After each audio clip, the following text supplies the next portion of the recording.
بسم الله الرحمن الرحيم.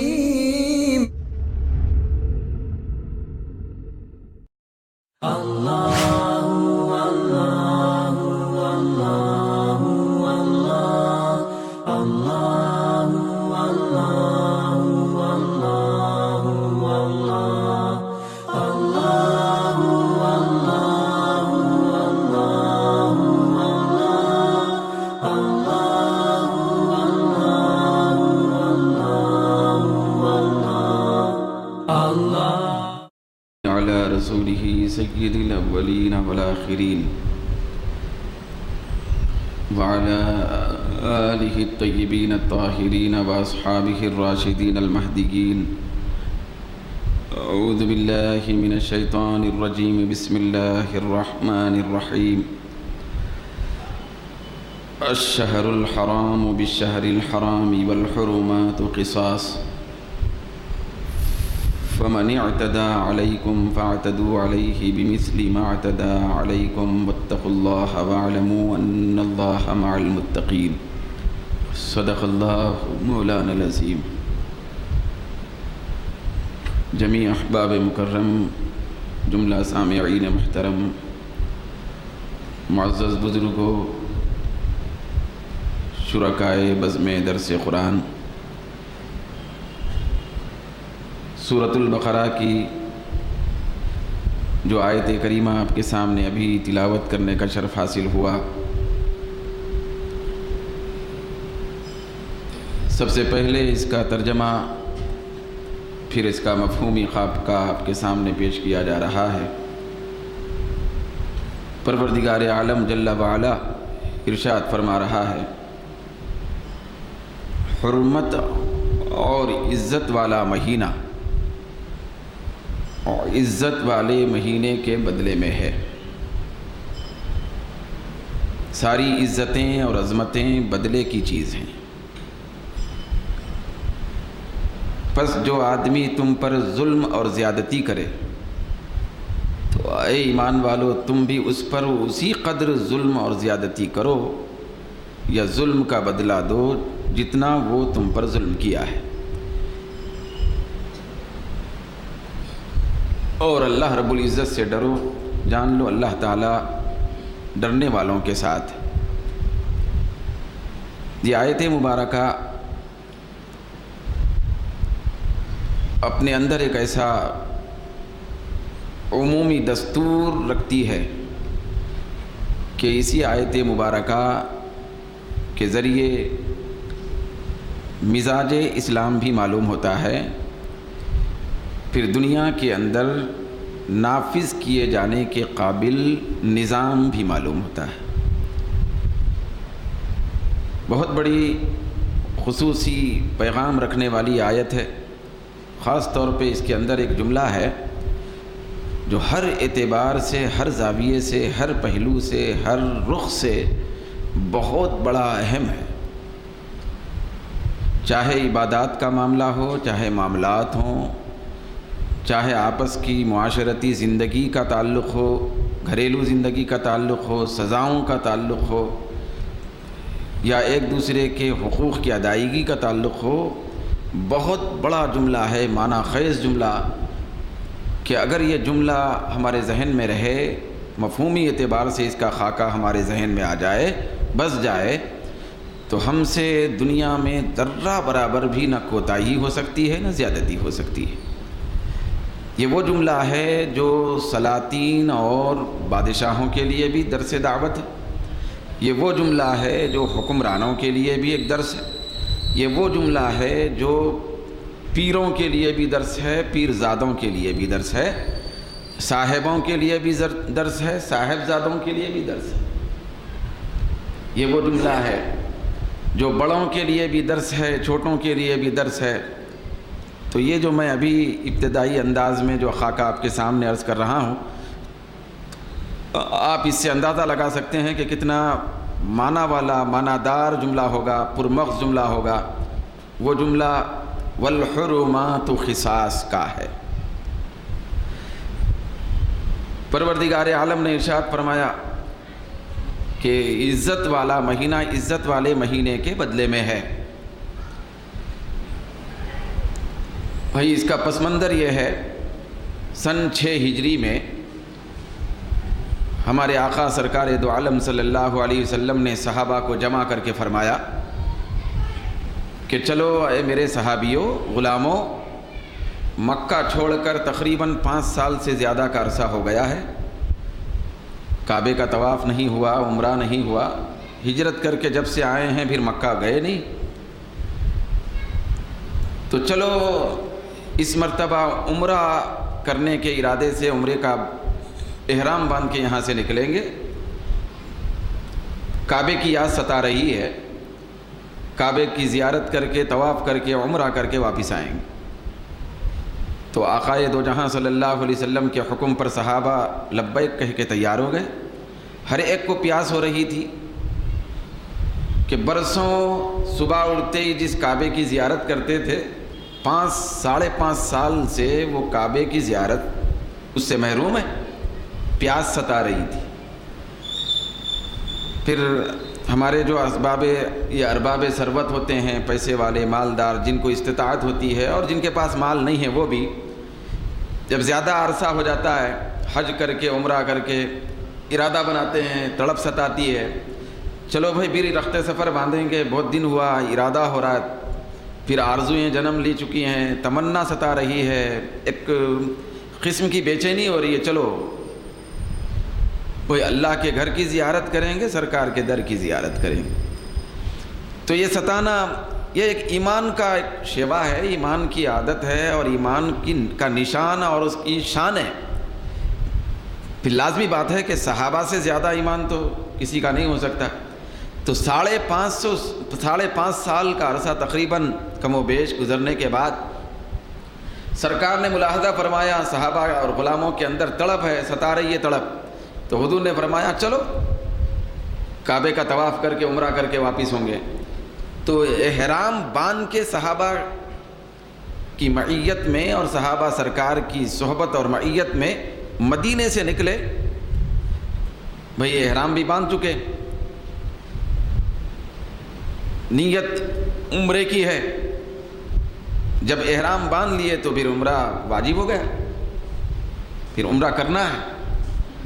جب نکلے تو ایک مقام ہے، اس کا نام حدیبیہ ہے، مکے سے کچھ دور پر یہ مقام پڑتا ہے۔ وہاں جب سرکار اپنے تقریباً 1400-1500 صحابہ کے ساتھ پہنچے، صرف عمرے کی غرض، کعبے کی زیارت کے مقصد سے، وہاں پہنچنے کے بعد کفار مکہ کو معلوم ہوا کہ مسلمان اور مسلمانوں کے نبی مکے میں آنا چاہتے ہیں اور وہ عمرہ کرنے کا ارادہ لے کے آ رہے ہیں۔ تو کفار مکہ حدیبیہ کے مقام پر صحابہ کرام کو روک دیے، وہ مکے سے نکل کر مسلمانوں کے مقابل میں آ گئے۔ سرکار پاک صلی اللہ علیہ وسلم نے فرمایا کہ ہمارا صرف ارادہ عمرہ کرنے کا ہے، نہ جنگ ہے، نہ جدال ہے، نہ قتال ہے، نہ لڑائی ہے، نہ کوئی بحث ہے، نہ مباحثہ ہے، بس عمرہ کر کے واپس ہوں گے۔ کیونکہ وہ کفار اور مشرکین تھے جن کے سینے کے اندر دل نہیں پتھر تھے۔ رحمت عالم صلی اللہ علیہ وسلم کی یہ گفتگو انہوں نے سن کر، سرکار کی میٹھی گفتگو جملے سن کر بھی ان کے دل نہیں پگھلے، وہ لوگ ہر درمی پہ آ گئے اور عرض کرنے لگے، کہنے لگے کہ اس سال تم کو ہرگز نہ کعبے میں مکے میں داخل ہونے کی اجازت دی جائے گی، نہ کعبے کا طواف کا اجازت دی جائے گی، نہ عمرے کی اجازت دی جائے گی۔ اس سال تم کو واپس ہونا پڑے گا۔ وہاں شرائط بھی لکھے گئے، کئی آپ جانتے ہیں، اس سے پہلے تفصیلی تذکرہ کسی درس میں ہوا تھا۔ اب سرکار دو عالم صلی اللہ علیہ وسلم نے فرمایا صحابہ اکرام سے، چلو سب لوگ اپنے اپنے احرام اتار لو، واپس چلے جائیں گے، آئندہ سال آنے کا ان لوگوں کے اعتبار سے فیصلہ کر لیں گے۔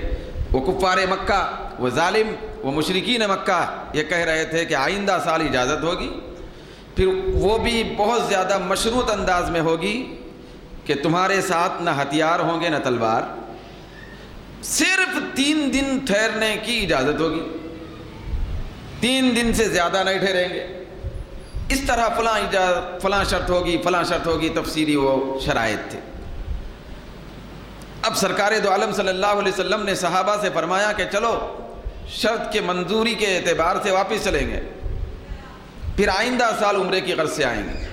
صحابہ کرام واپس ہونا ہی چاہتے تھے، 1500 صحابہ کرام ہیں، واپس ہونا چاہتے تھے، تو شرارتاً تمام شرائط تسلیم کرنے کے باوجود، واپس ہونے لگنے کے باوجود، وہ کفار مکہ صحابہ کرام کی جماعت پر پتھر پھینکنے لگے،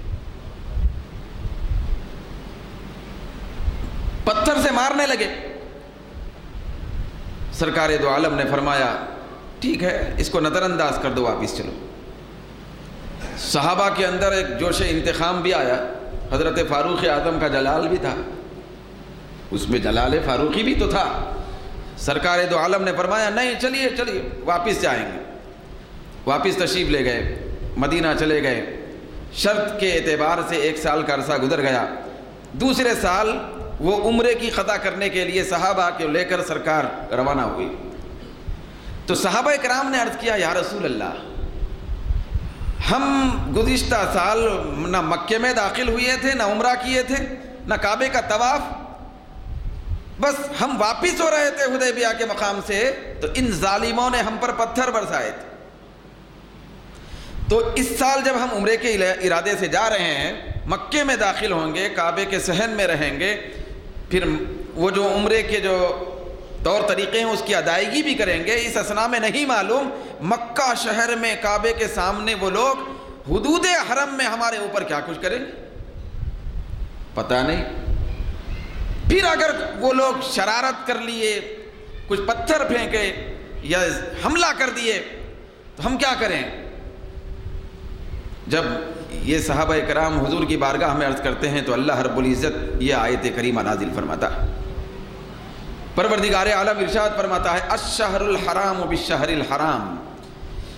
صحابہ کرام کے ذہنوں میں یہ بات ستا رہی تھی، مکے میں جب ہم جائیں گے تو حدود حرم میں ہے، حرم میں نہ لڑائی جائز ہے، نہ خون خرابہ، حرم میں نہ کسی کو مار سکتے ہیں، نہ کسی سے انتقام لے سکتے ہیں، نہ بدلہ لے سکتے ہیں۔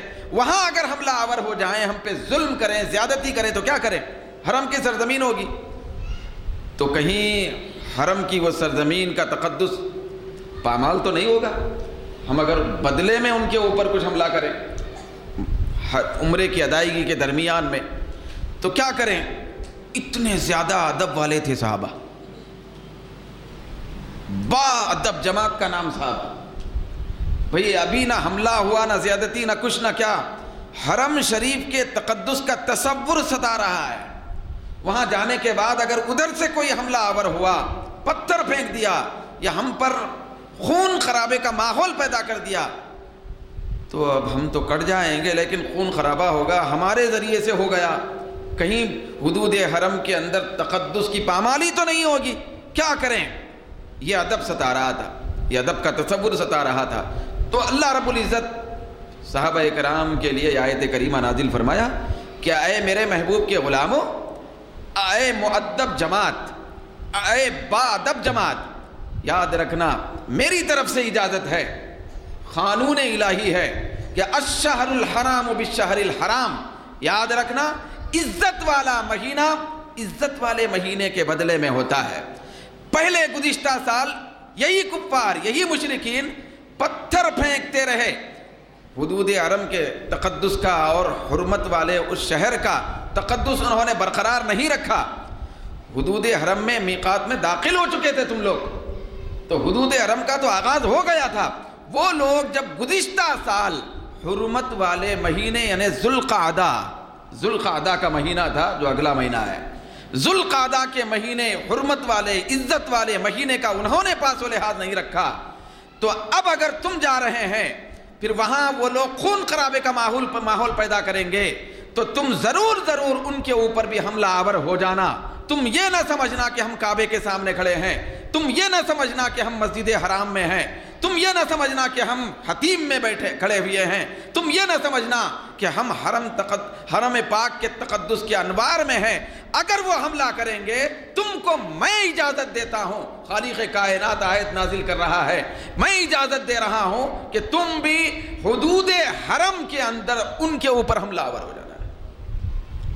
یاد رکھنا اگر ادھر سے پاس و لحاظ ہے تو ان کا پاس و لحاظ ہوگا، ادھر سے اگر پاس و لحاظ نہیں ہے تو ان کفار اور مشرکین کو مت دیکھو۔ پھر میرے حرم کا جو تقدس ہے وہ تو تقدس برملا ہے، وہ تو ازل سے ہے، ابد تک رہے گا۔ لیکن اگر وہ لوگ تمہارا پاس و لحاظ نہیں رکھیں گے، تم جیسی پاکیزہ انتہائی عمدہ با ادب جماعت کا پاس و لحاظ نہیں رکھیں گے، تو تم کو اجازت دی جا رہی ہے کہ حدود حرم میں تم ان کے اوپر حملہ کر دینا۔ پھر اللہ رب العزت نے اس کے بعد یہ کلمہ ارشاد فرمایا، رہتی دنیا تک ایک پیغام، یہی نظام، یہی پیغام، یہی تعلیم، یہی ایک حکمرانی کا طرز، یہی ایک عدالت کا قانون، یہ جملہ اللہ رب العزت نے ارشاد فرمایا اسی موقع پر، والحرمات قصاص۔ یاد رکھنا حرمتیں، عزتیں، پھر ادب، پاس و لحاظ یہ بدلے کی چیز ہیں۔ کوئی پاس و لحاظ تمہارا رکھے گا، تم پر لازم ہے اس کا پاس و لحاظ رکھنے کی۔ اگر کوئی آدمی تمہارا تقدس برقرار رکھے گا، تم اس کے تقدس کو برقرار رکھو۔ اگر کوئی آدمی تمہارے ساتھ اچھا سلوک کرے، تم پابند ہیں کہ اس کے ساتھ اچھا سلوک کرو۔ اگر کوئی آدمی تمہاری عزت سے کھیل رہا ہے، تمہاری عظمت سے کھیل رہا ہے، تمہارے ادب سے کھیل رہا ہے اور تمہاری عزت اور آبرو کو کھلونا بنایا ہے، تمہارے لیے بھی بدلہ لینے کی مکمل اجازت ہے، تم بدلہ لو۔ ساری عزتیں اور عظمتیں بدلے کی چیز ہیں، بدلے کی چیز ہیں۔ یہی قانون، یہی پیغام، اس کے اندر اتنی عمومیت ہے، اتنی عمومیت ہے۔ بھائی ایک شخص انتہائی نمازی، تہجد گزار، جس کے چہرے کو دیکھو تو خدا یاد آ جائے، وہ آدمی اگر کسی کا مرڈر کر دیا، قتل کر دیا تو اب اس کی عظمت، اس کا تقدس، اس کی تہجد گزاری، اس کی پاک نمازی، پھر اس کے حج، پھر اس کی پاکیزہ دکھائی دے جانے والی خصلتیں، اس کا پاس و لحاظ کیا جائے گا یا اس کے مقابلے میں بدلے کے طور پہ اس کو ختم کیا جائے گا؟ تو یاد رکھیں کہ تہجد گزاری نہیں دیکھی جائے گی، بلکہ اس کے بدلے میں جس کو وہ قتل کیا ہے، مقتول کے بدلے میں قصاصاً اس کو قتل کیا جائے گا، برسر عام قتل کیا جائے گا۔ کیوں؟ اللہ رب العزت فرما رہا ہے والحرمات قصاص۔ یہ عظمتیں، پاس و لحاظ، یہ برابری کی چیز ہیں، بدلے کی چیز ہیں۔ اگر کوئی آدمی تمہارا پاس و لحاظ رکھے تو تم اس کا پاس و لحاظ رکھو۔ بھئی اگر کوئی آدمی تمہاری عظمت برقرار رکھے تو تم اس کی عظمت برقرار رکھو، اس کے پابند۔ پروردگار عالم کا تو یہ قانون ہے، یہ قانون ہے بھئی، اس کی طرف سے اجازت ہے۔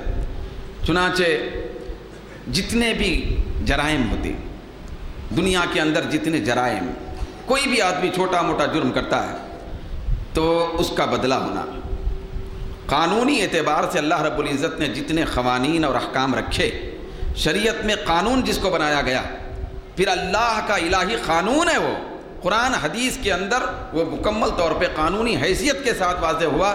اس کے اندر نہ کمی کرنے کی اجازت ہے، نہ زیادتی کرنے کی اجازت ہے۔ بھئی اگر کوئی بادشاہ کا بیٹا ہے، اگر وہ بھی چوری کرتا ہے، بادشاہ کا بیٹا بھی چوری کرتا ہے تو اس کے بھی ہاتھ کاٹے جائیں گے، کیونکہ عظمتیں برابری چاہتی ہیں۔ بھئی عظمت یہ ہے، بادشاہ کے بیٹے کے اندر جو چوری کا ارادہ ہوا اور وہ چوری کر لیا ہے، چوری کرنے سے پہلے ہی وہ کیوں نہیں سوچا کہ وہ جو آدمی ہے جس کے گھر میں ڈاکہ اور چوری کرنے کے لیے جا رہا ہوں، ڈاکہ ڈالنے کے لیے جا رہا ہوں، وہ بھی اللہ کا بندہ ہے، وہ انسان ہے، لہذا اس کے گھر میں کیسے نقصان پہنچاؤں، اس کا مال کیسے ہڑپ کروں، کیسے لے لوں۔ بادشاہ کا بیٹا ہونے کے باوجود وہ دوسرے کی عظمت نہیں جانا، اس کی عزت سے کھیلا ہے، تو اب یہ نہیں دیکھا جائے گا کہ یہ فلاں بادشاہ کا بیٹا ہے لہذا اس کی عظمت اور عزت کو برقرار رکھا جائے، ہاتھ نہ کاٹا جائے، نہیں، اس کے بدلے میں ہاتھ کاٹا جائے گا۔ والحرمات قصاص، حرمتیں، عزتیں، عظمتیں بدلے کی چیز ہوتی ہیں۔ ہاں البتہ جہاں تک یہ تو اللہ تعالیٰ کی طرف سے عمومی اجازت ہے، یہ عمومی اجازت ہے. آدمی مثال کے طور پہ اگر کوئی آدمی کسی کو تھپڑ مار دیا, پلٹ کے اس کو تھپڑ مارنے کی اجازت. والحرمات قصاص. بھئی اگر کوئی آدمی کسی کے گھر کی دیوار گرا دیا, پلٹ کے اس کے گھر کی دیوار گرانے کی اجازت. بھئی اگر کوئی آدمی کسی کا نقصان کر دیا, بدلے میں اس کا نقصان کرنے کی اجازت. یہ اجازت ہے. لیکن ایک ہے قانون اور شریعت. وہ قانون ہے, اس کے اندر بندے کو معاف کرنے اور عفو درگزر سے کام لینے کی اجازت نہیں. اسی اجازت پہ عمل کرنا پڑے گا. جیسے مثال کے طور پہ میں ابھی جو مثالیں دیا ہوں کہ ایک آدمی ہے, کسی کے ہاں چوری کر دیا, تو چوری کرنے کے باوجود وہ بڑے آدمی کا بیٹا ہے, بہت نیک آدمی کا بیٹا ہے, لہذا اس کو چھوڑ دیا جائے. ایسا نہیں ہو سکتا, کیونکہ اللہ کا قانون ہے چوری کے بدلے میں اس کے ہاتھ ضرور کاٹے جائیں گے. معاف کرنے کا, جس کے گھر میں چوری کیا ہے اس گھر کے مالک کو بھی اجازت نہیں ہے کہ وہ معاف کرے, کیونکہ قانون ہے. یہ قانون ہے, حدود ہیں. حدود قانون میں حرمات میں حدود ہوتے ہیں کچھ. یہ تو کرنا ہی کرنا ہے, عمل ہوگا. مثال کے طور پہ ایک آدمی زنا کیا, جس کے ساتھ زنا کیا ہے وہ شخصیت, وہ ذات اس کو معاف کر رہی ہے, معاف نہیں ہوگا. زنا پہ اس کو ضرور کوڑے لگیں گے, اگر شادی شدہ ہے تو رجم کیا جائے گا. یہ حدود ہیں. حدود سے ہٹ کے جتنی چیزیں ہوتی ہیں بھئی شریعت کی مقرر کردہ, اللہ کی مقرر کردہ سزاؤں سے ہٹ کے جتنی چیزیں ہیں, اس کے اندر بھی اللہ رب العزت نے اجازت دے دی ہے کہ تم جیسے کو تیسا کرو, بھئی بدلہ لیا کرو, تم کو پورا حق ہے, تم کو پورا حق ہے. بھئی ایک طرف اللہ کی اجازت, یہ اللہ کی اجازت, دوسری طرف ہمارے سرکار کی بارگاہ میں آئے, رحمت للعالمین کی بارگاہ میں پہنچے. سرکار کون و مکان رحمت دو عالم صلی اللہ علیہ وسلم کی عادت مبارکہ ہے. پھر آپ کی خصوصی رحمت کا یہ انوار تھے کہ آقا دو جہاں سرور کون و مکان صلی اللہ علیہ وسلم اتنی بڑی اجازت اللہ کی طرف سے ہونے کے باوجود جو بھی آپ کا جانی دشمن ہوتا تھا یا آپ پہ ظلم و بربریت طاری کرنے والا ہوتا تھا, آپ پہ زیادتی ڈھانے والا ہوتا تھا, آپ کے راستے میں کانٹے بچھانے والا ہوتا تھا, آپ کے اوپر معاذ اللہ کچرا ڈالنے والا ہوتا تھا, آقا دو جہاں اپنے رحمت وسیعہ کے ذریعے سے اس کو معاف کر دیا کرتے تھے, بدلہ نہیں لیتے تھے. بھئی اجازت رب العالمین کی طرف سے تھی, لیکن رحمت للعالمین کی طرف سے تھی, رحمت للعالمین کی طرف سے تھی. حضور نے کبھی بھی اپنے اعتبار سے ذاتی طور پر کسی سے انتقام نہیں لیا, سوائے سزاؤں اور مقررہ حدود کے علاوہ. کبھی کسی سے سرکار نے انتقام نہیں لیا, سب کو معاف کر دیا. بھائی اس کو بھی معاف فرمایا جو آپ کے چہیتے چتا حضرت امیر حمزہ کے کو بے دردی سے شہید کر کے پیٹ کاٹ کے کلیجہ نکال کے چبایا تھا. سرکار دو عالم صلی اللہ علیہ وسلم نے اس جانی دشمن کو معاف فرمایا ہے. جتنی معاف کرنے کی گنجائش ہے ذاتی طور پہ وہ معاف فرمایا. قصاص میں گنجائش ہے, حدود میں گنجائش نہیں ہے.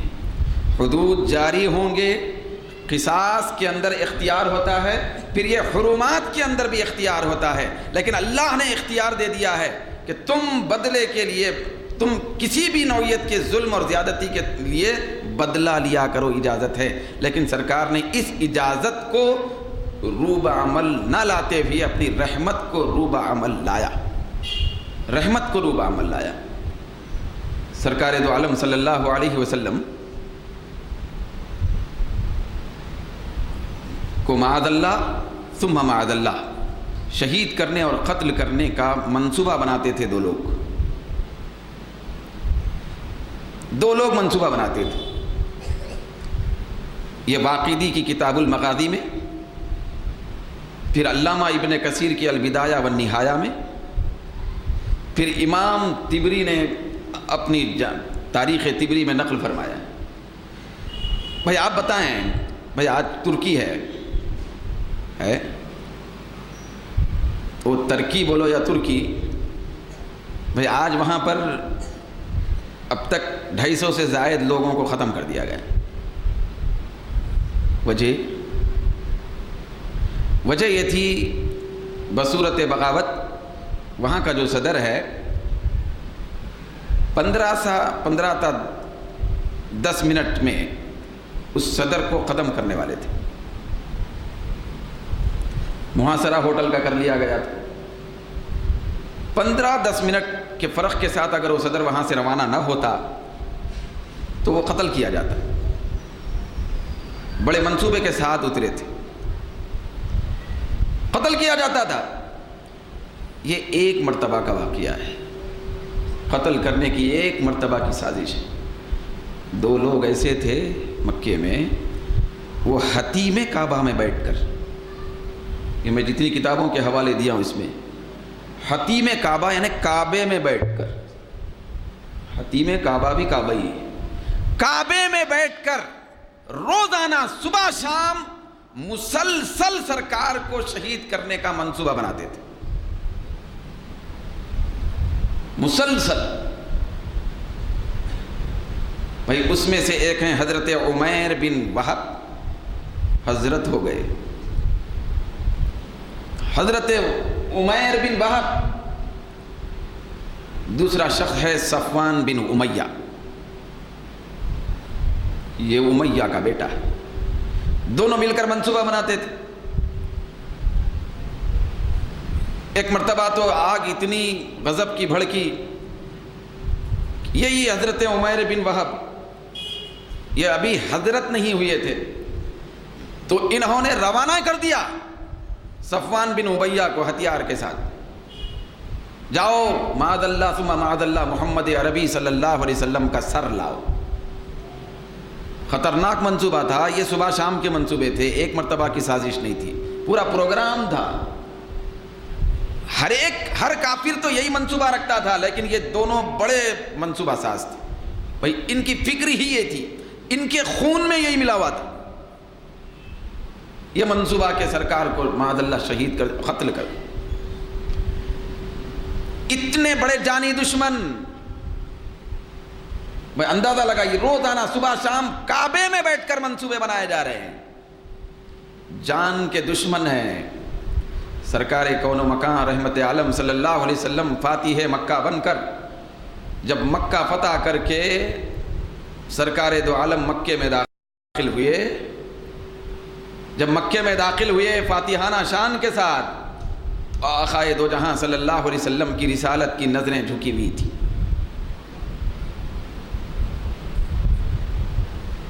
نظریں جھکی ہوئی تھی, رحمت کی بولیاں نکل رہی تھی, جانی دشمنوں کو معاف کیا جا رہا تھا. بھئی آج معافی ہے, آج معافی ہے کا اعلان ہو رہا تھا. کن کو معافی ہے؟ جو زندگی بھر کعبے میں بیٹھ کے قتل کرنے کے منصوبے بناتے رہے, ان کو معافی دی جا رہی تھی. تو انہی لوگوں میں سے یہ 2 حضرات بھی تھے, یہ تو بڑے سخت تھے, صفوان بن امیہ اور عمیر بن وہب. حضرت عمیر بن وہب تو ایمان لا لیے مکہ فتح ہونے کے بعد, بھائی ایمان قبول کر لیے. جتنے لوگ دوسرے تھے, حضرت ابو سفیان تھے, زندگی بھر سرکار کے خلاف میں سازشیں کرتے کرتے ان کے سر کے بال نہیں, بہو کے بال بھی سفید ہو گئے تھے, بہو کے بال. لیکن آقا دو جہاں صلی اللہ علیہ وسلم کی بارگاہ میں بھئی ان کے اہل خانہ خاندان کا ایک فرد آتا ہے, بھئی ایسا مجرم ہے زندگی بھر سرکار کے خلاف ہر قدم پہ منصوبے بناتے رہا, سازشیں کرتے رہا, ستاتے رہا. بہت حساس اور سیاس شخص تھا ابو سفیان, ہر قدم پہ ستاتا تھا, پروگرام بتاتا تھا کہ کیسے ستائیں, صبح کیسے ستائیں, شام میں کیسے ستائیں, صبح میں ظلم کی زیادتی کا انداز کیسے ہو, شام میں کیسے ہو. بڑا تجربہ کار تھا. ایسا دشمن اور ظالم ہے, بھائی ایسا دشمن اور ظالم ہے. تو ایک شخص حاضر ہو کے عرض کرتا ہے حضور کی بارگاہ میں, فاتح مکہ ہیں سرکار, فاتح مکہ ہیں, ملک فتح ہو گیا ہے, شہر فتح ہو چکا ہے, وہ عرض کرتا ہے کہ یا رسول اللہ، یہ جو ابو سفیان ہے یہ آپ کی بارگاہ میں آنا چاہتا ہے، پھر آپ کی بارگاہ میں آ کر ہو سکتا ہے کہ وہ اسلام قبول کرے، لیکن وہ اس وقت چونکہ پہلے سے ہی وہ بہت بڑا معتبر آدمی ہے، بہت بڑا معتبر آدمی ہے، بہت بڑی عزت والا آدمی ہے، شان و شوکت والا آدمی ہے، تو وہ ایسے ہی نہیں آنا چاہتا۔ سرکار آپ کی بارگاہ میں وہ آنا چاہتا ہے، مگر وہ یہ کہہ رہا ہے کہ مجھے ذلت کے ساتھ جانا پسند نہیں ہے، کوئی ایسی عزت اور عظمت کا ماحول ہو تو ایسی صورت میں محمد عربی کی بارگاہ میں حاضر ہو سکتا ہوں، جا سکتا ہوں، ایمان لا سکتا ہوں، مجھے عزت دی جائے۔ سرکار دو عالم صلی اللہ علیہ وسلم نے ارشاد فرمایا آنے والے شخص سے، ٹھیک ہے تم آج کی تاریخ میں یہ کہو، جا کے اعلان کر دو پورے مکے میں اعلان کر دو، اس دشمن کی عزت کو بحال کر رکھنے کے لیے، زندگی بھر کے دشمن ظالم کی عزت کو اور عظمت کو بحال رکھنے کے لیے تم اعلان کرتے جاؤ سارے لوگوں میں، گلیوں میں، کہ ابو سفیان کا آج ایسا مقام ہے کہ ابو سفیان کو تو امان ہے، لیکن اس کی عزت بڑھانے کے لیے میں کہہ رہا ہوں، اعلان کر رہا ہوں کہ جو ابو سفیان کے گھر میں پناہ لے اس کو بھی امان ہے۔ یہ عزت کا اعلان اس کے لیے کرتے جاؤ۔ ہے کوئی ایسا حاکم بادشاہ جو اپنے اتنے بڑے کئی برس کے ظالم دشمن کے ساتھ یہ معاملہ کرے؟ بھئی ابھی کلمہ نہیں پڑھا گیا بارگاہ میں آ کر، کلمہ نہیں پڑھا گیا، بھئی ابھی ایمان کے دائرے میں نہیں آیا وہ شخص، جانی دشمن ہے، تو حضور نے فرمایا یہ اعلان کرو، اس کی عزت کو بحال رکھنے کے لیے کرو، بڑھانے کے لیے اعلان کرتے جاؤ، پورے مکے کی گلیوں میں اعلان کرو، جو ابو سفیان کے گھر میں داخل ہوگا اس کو بھی امان ملے گی۔ اس وقت وہ گھر سے باہر نکلے، اس عزت کے ساتھ بارگاہ مصطفیٰ میں پہنچے، قدموں میں گرے تو کلمہ پڑھ لی۔ تو آپ اندازہ لگائیں، اجازت تھی سرکار کو، تو اجازت ہی اجازت ہے، صحابہ کو اجازت ہے، رہتی دنیا تک پوری امت کو اجازت ہے کہ جو تم کو ستائے جانے کے بدلے میں تم بھی بدلہ لے لو، لیکن آقا دو جہاں نے اپنے قدیم پرانے ظالم سے ظالم بدتر ظالم کو بھی معاف فرمایا، فتح کے وقت معاف فرمایا۔ بھئی آج ترکی کے صدر سے آپ یہ معروضہ اس کے لیے رکھیں کہ وہ جتنے بھی لوگ تھے بغاوت کے لیے آئے تھے، تم کو قتل کرنا چاہتے ہو، اس کو ایک مرتبہ معاف کر دیں، نہیں معاف کرے گا۔ بھئی آج ترکی میں ایمرجنسی نافذ ہے 3 مہینے کے لیے، صرف اس لیے کہ ان باغیوں کے خلاف مکمل طور پہ سخت سخت سزا کا نفاذ ہو جائے، کوئی بچ نہ پائے، کوئی بچ نہ پائے۔ تو ہمارے آقا کا کرم دیکھیں، بھئی اللہ کی ایک طرف سے اجازت ہے، لیکن مدینے کے مصطفیٰ کی رحمت۔ تو یہ جو صفوان بن امیہ جانی دشمن، کعبے میں بیٹھ کر منصوبے بنانے والا، یہ عمیر بن وہب، حضرت عمیر بن وہب تو اسلام قبول کر لیے، مگر صفوان بن امیہ مکہ چھوڑ کے بھاگنے میں کامیاب ہو گیا تھا، فتح مکہ کے موقع پر وہ کامیاب ہو گیا۔ وہ اپنے دوست حضرت عمیر بن وہب کو بتا کے گیا، جگری دوست تھے دونوں کے درمیان میں یہ معاہدے ہوتے تھے، منصوبے ہوتے تھے، کسی تیسرے کو خبر نہیں ہوتی تھی، دونوں کے منصوبے ہوتے تھے کہ محمد عربی پیغمبر اسلام کا خاتمہ کریں گے۔ جاتے جاتے وہ کہہ کے گیا کہ میں یہاں سے جا رہا ہوں کیونکہ میری خیر نہیں ہے، کیونکہ مسلمانوں کے نبی فاتحانہ شان کے ساتھ مکے میں داخل ہو چکے ہیں، لہذا اب میں مکے میں خیر سے نہیں رہ سکتا، اب میری جان کے لالے پڑ گئے، میرا خاتمہ ہوگا، میرے ٹکڑے کر دیے جائیں گے، لہذا میں یہاں سے سیدھے جدہ جاؤں گا، جدہ۔ وہاں جانے کے بعد کشتی میں بیٹھ کر ساحل سمندر سے میں یمن جانے والا ہوں، تاریخ میں آتا ہے یمن جاؤں گا۔ وہ اپنے دوست کو خبر دے کے گیا، تو حضرت عمیر بن وہب سرکار کی بارگاہ میں اسلام قبول کر کے حضور کی بارگاہ میں بیٹھے۔ صفوان بن امیہ نکل گیا، کئی دن ہو گئے۔ ایک مرتبہ موقع پا کر حضرت عمیر بن وہب نے عرض کیا، یا رسول اللہ ڈر رہے ہیں، صفوان بن امیہ جیسا دشمن ہے۔ خوف کھاتے ہوئے عرض کرنے لگے، یا رسول اللہ ایک گزارش ہے۔ سرکار نے فرمایا کیا ہے؟ تو انہوں نے عرض کیا وہ صفوان بن امیہ وہ مکہ چھوڑ کر جدہ گیا ہے، پھر جدہ سے یمن جانا چاہتا ہے، وہ اپنے آپ کو پانی میں ڈبا کے مارنا چاہتا ہے کیونکہ کشتی اس زمانے کی کیسی تھی۔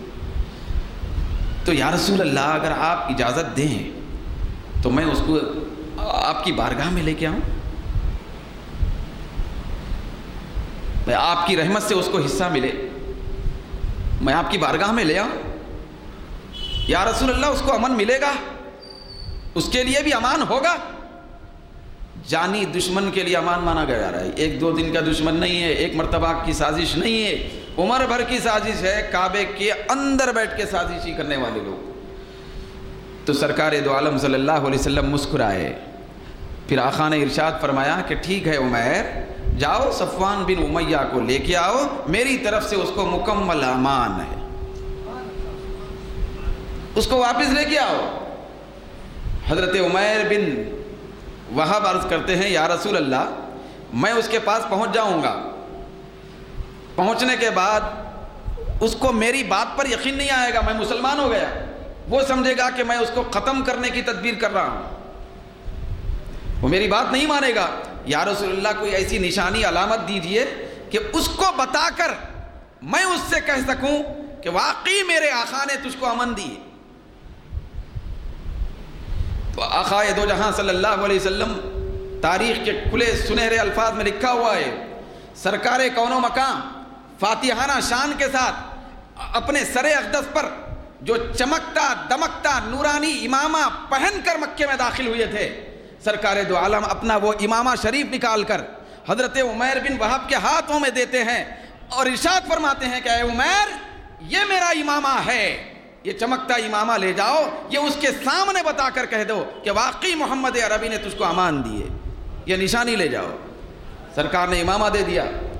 جب وہ لے کر حضرت عمیر بن وہب وہاں پہنچے جدہ، تو وہ کشتی میں بیٹھنے کی تیاری کر رہا تھا، کشتی میں بیٹھنے کی تیاری کر رہا تھا۔ آپ دوڑے، کہنے لگے دوست صفوان کہاں جا رہا ہے؟ وہ کہنے لگا میں تو تم کو بتا دیا تھا کہاں جانا ہے۔ تو آپ کہتے ہیں کشتی سے نیچے اتر جا، میرے ساتھ آ جا۔ وہ کہتا ہے کیوں آؤں؟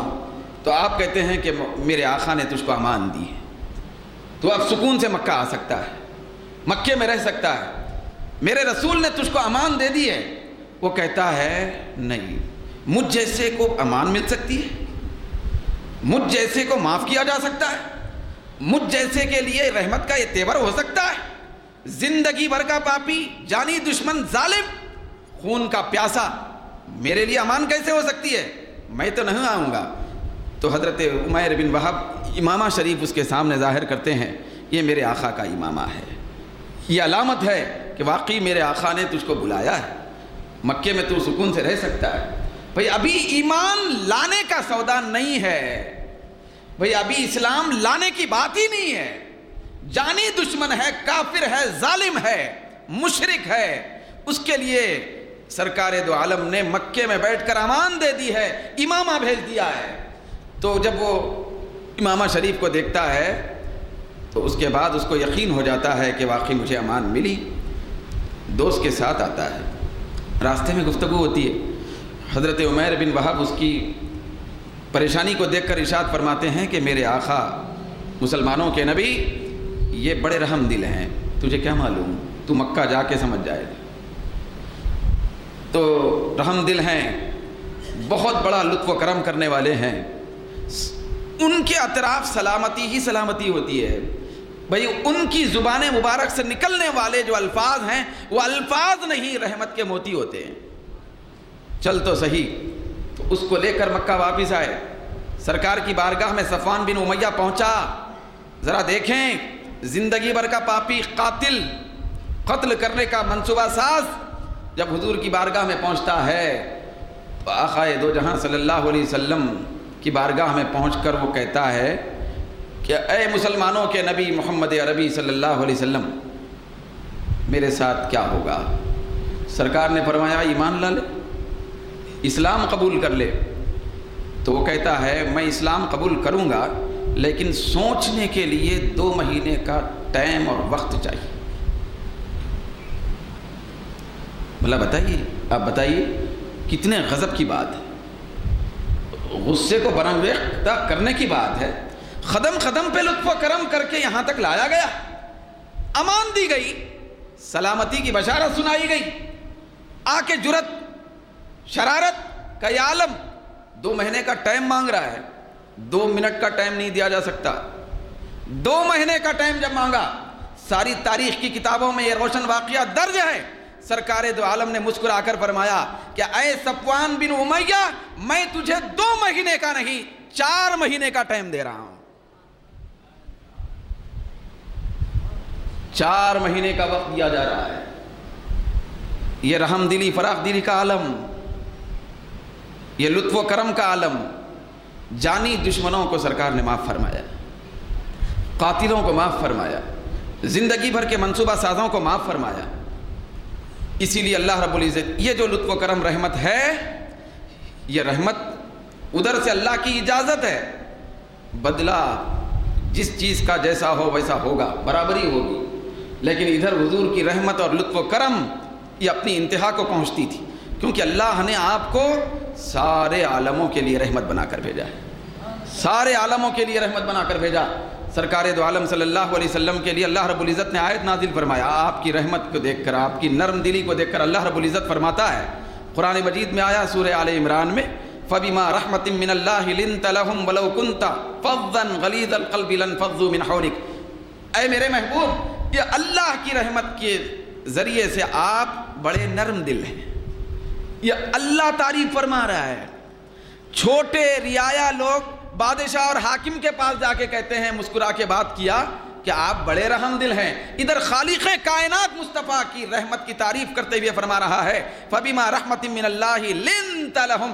مصطفیٰ آپ ان ظالموں کے لیے اتنے نرم دل ہیں، لِنْتَ لَهُمْ وَلَوْ كُنْتَ فَظًّا غَلِيظَ الْقَلْبِ، اگر آپ سخت دل ہوتے اور ترش روح ہوتے، سخت مزاج ہوتے، لَانفَضُّوا مِنْ حَوْلِكَ، آپ کے اطراف سے یہ لوگ بھاگ جاتے۔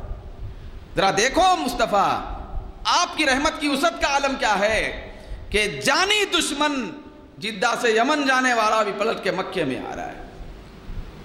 یہ آپ کی رحمت، ذرا سوچیں ہمارے آقا کی رحمت اور ان کے کرم کا عالم کیا تھا ہوگا۔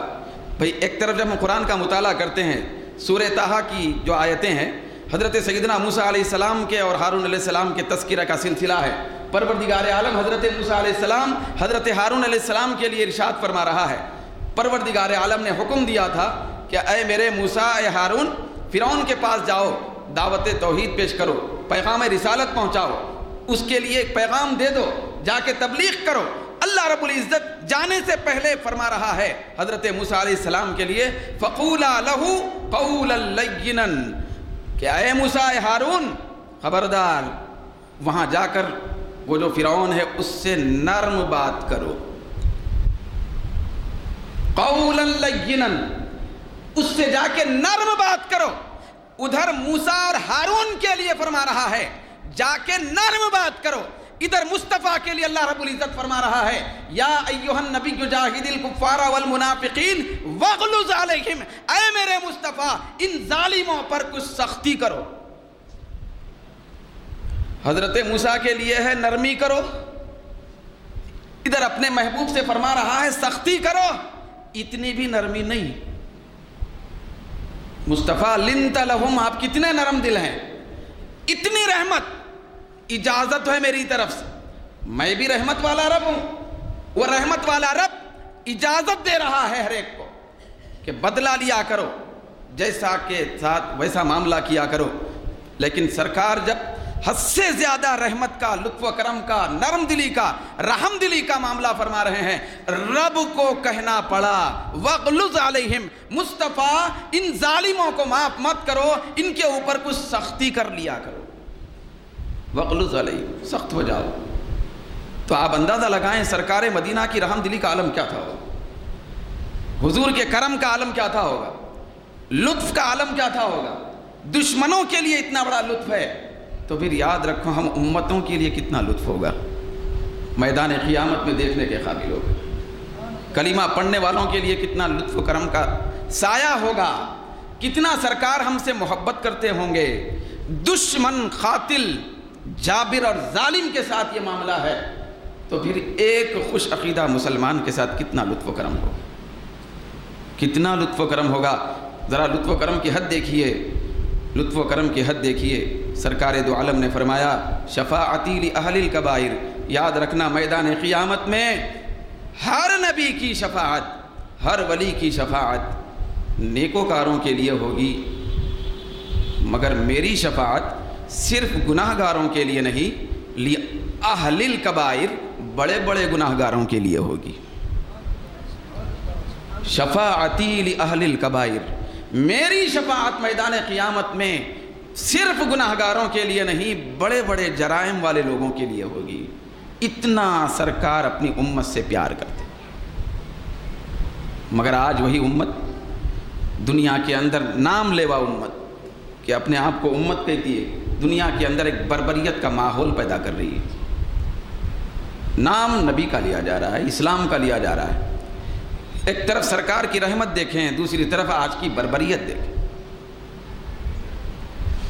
تو پروردگار عالم نے کھلے طور پر اجازت دے دی ہے، قانون ہے یہ مکمل طور پہ اجازت کا کہ والحرمات قصاص، بھئی عظمتیں بدلے کی چیز ہوتی ہیں۔ جب حدود کی بات آ جائے کسی کا پاس و لحاظ نہیں کیا جائے گا۔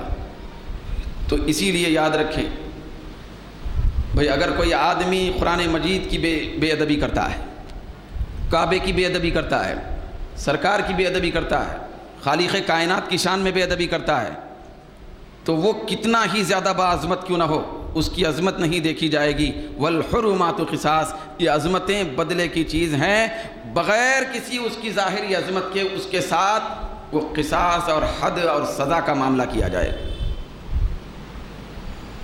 مثال کے طور پہ ایک بچہ ہے، 10-12 سال کا بچہ ہے، ایک بہت بڑا اچھا آدمی، موٹا تازہ، بہت بڑا نامور آدمی، وہ قرآن مجید کی بے ادبی کر لیا، معاذ اللہ، وہ بچہ اس کو تماچا رسید کر دیا۔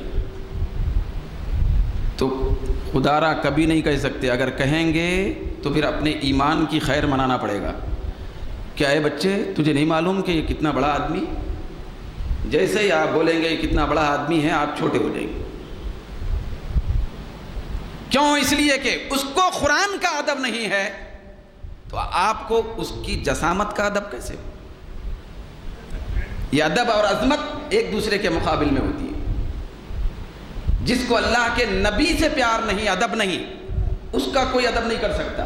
جس کو فرشتوں کا ادب نہیں، اس کا ادب کرنے کی ضرورت نہیں۔ جس کو قرآن اور حدیث کا ادب نہیں، اس کا کوئی ادب نہیں کیا جا سکتا۔ جس کو اللہ کا ادب نہیں، اس کا کوئی ادب کرنا کوئی معنی ہی نہیں رکھتا۔ جو ادب کرے گا وہ کافر ہو، کیونکہ اس کو جب خدا کا ادب نہیں معلوم، خدا کی بے ادبی کر رہا ہے، اس کا ادب کیسے کیا جائے گا؟ یہ تو قصاص کی چیز ہوتی ہیں۔ عظمتیں دو، عظمتیں لو، بھئی ادب دو، ادب لو، پاس و لحاظ رکھو، پاس و لحاظ کرا لو، بھئی اپنی عزت کو برقرار رکھ لو۔ عزت دوسروں کی کرو تو دوسرے عزت کریں گے، دوسروں سے عزت لو۔ دوسروں کی عزت سے کھلواڑ کیا جائے گا اور اپنی عزت کی برقراری کے لیے تگودو کی جائے گی، یہ نہیں ہوگا۔ والحرمات قصاص، یہ عزتیں، عظمتیں، حرمتیں، یہ قصاص کی چیز ہوتی ہے۔ پروردگار عالم ہم سب کو خصوصی طور پر اس آیت مبارکہ کی برکت اور رحمت سے با ادب زندگی گزارنے کی توفیق عنایت فرمائے۔ وما علینا الا البلاغ۔